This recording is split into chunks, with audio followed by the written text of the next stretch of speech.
Hi guys! Good morning and happy Monday. And for today's video, gagawa ako ng long video kasi for how many days na wala na akong long video. So, here I am again. And shout out sa lahat. Iano ko lang guys for me kung ano yung ibig sabihin talaga ng pagbibigay. Pagbibigay ng pagmamahal mo sa isang tao, pagbibigay ng atensyon mo sa isang tao, or pagbibigay ng anything that you want sa isang tao, no? Dahil may kanya-kanya tayong meaning nito at translation sa word na pagbibigay. So alam natin na ang word na pagbibigay ay isang kilos ng pag-abot ng tulong, suporta o anumang may halaga sa iba nang walang hinihinging kapalit, at paglalaanan ng kalinga sa kapakanan ng iba bilang pagmamahal.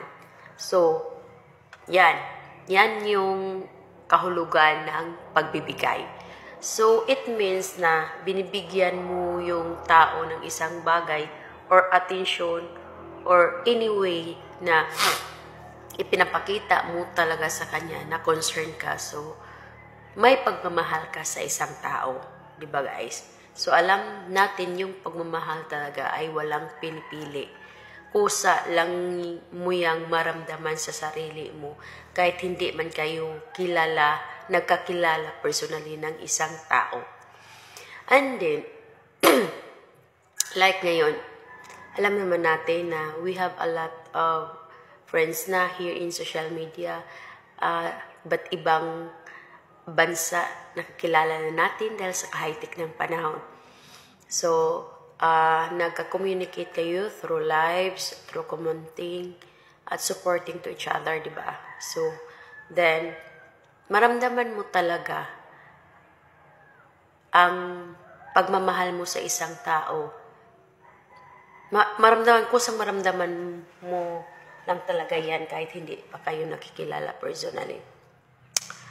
At alam naman natin na ang love talaga is walang pinipili, di ba guys? And hindi naman sa ganun na minahal mo yung isang tao is gusto mo na siyang makasama or what. Basta, iba talaga pag nandyan sa'yo yung pagmamahal. So, nagbibigay ka ng atensyon sa kanya.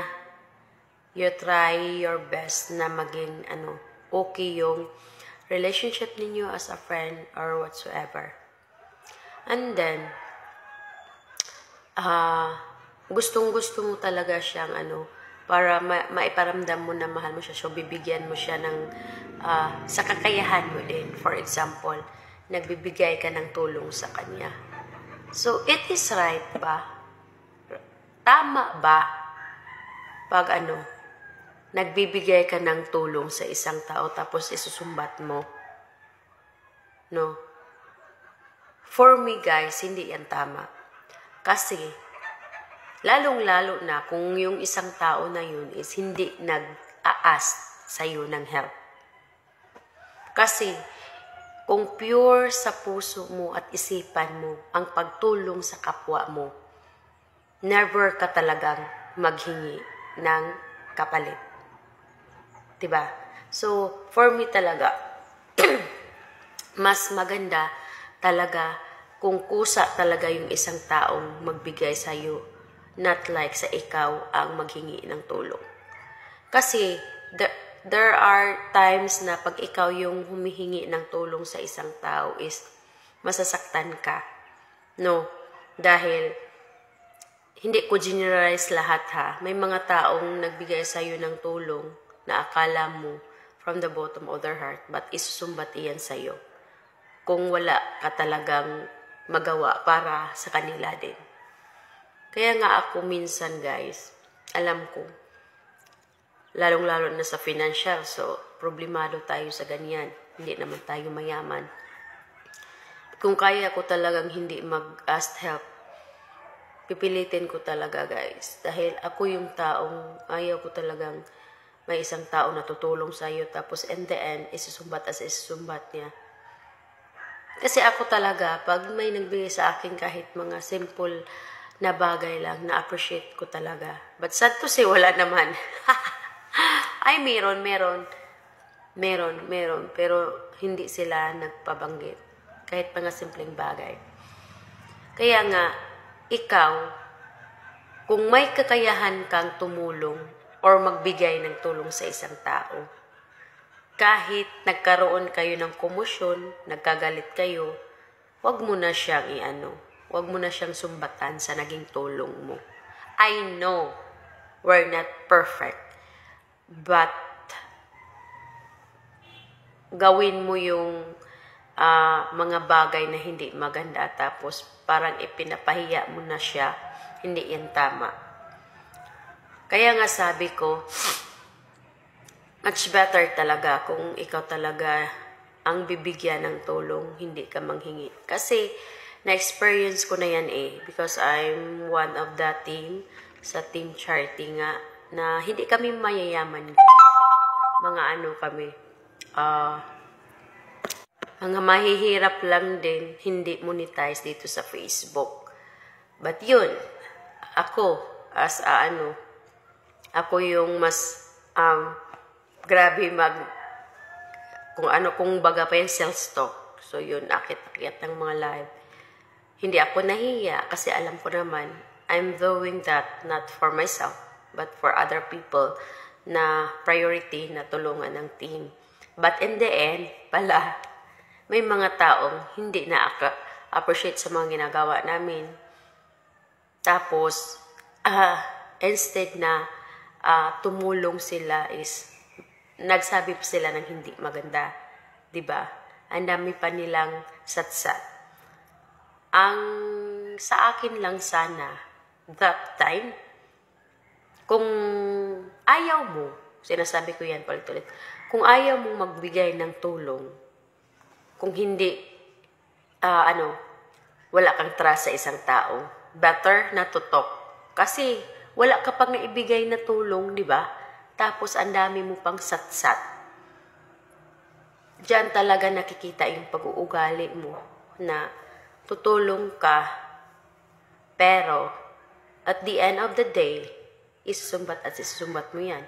Kasi nga, hindi ka pa nga nagbigay ng tulong, ang dami mo pang satsat. Tapos, there are times also na yung mga taong hindi talaga, wala talagang siguro sa pag-charity, is minasama pa yung pag-PPA mo.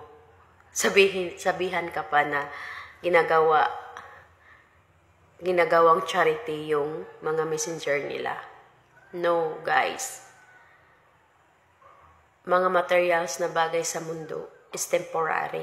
But yung bukal na puso mo is forever yan. Kaya nga, lumalaylo na lang ako. Actually, nandyan pa naman yung team charity kasi alam namin yung founder namin is dati pa yung nagsa-charity. Kung may willing lang na talagang magbigay ng tulong, hindi na kami laging umakyat sa mga live dahil alam naman natin na hindi tayo mapansin. Sino ba tayong pansinin? Hindi naman tayong mga sikat. Tapos, ang sa Facebook is more on event. Doon sila nag-sponsor ng malalaki. So, pero wala tayong magawa dyan. So, yun na lang guys talaga. Yun ang pinaka-meaning talaga ng pagbibigay. Pag-give love sa isang tao. Pagbigay ng atensyon. At pagtulong na walang hinihinging kapalit.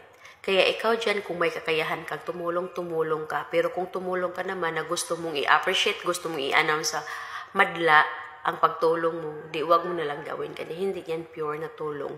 Kundi, gusto mo lang, ma-appreciate at maging sikat sa mga mata ng iba. So that is for today guys. Napahaba na tuloy. Thank you for everything. God bless. And continue lang tayo maging mabuting tao kahit hindi mabuti yung iba sa atin. Spread love and kindness to everybody. And once again, God bless. And thank you for all your support. May God bless us all. I love you so much. And shout out to all my friends here. I love you. And here I am. Chandra Sumar Agrawal is signing off right now. See you on my next video. Like, comment, and share. Bye-bye.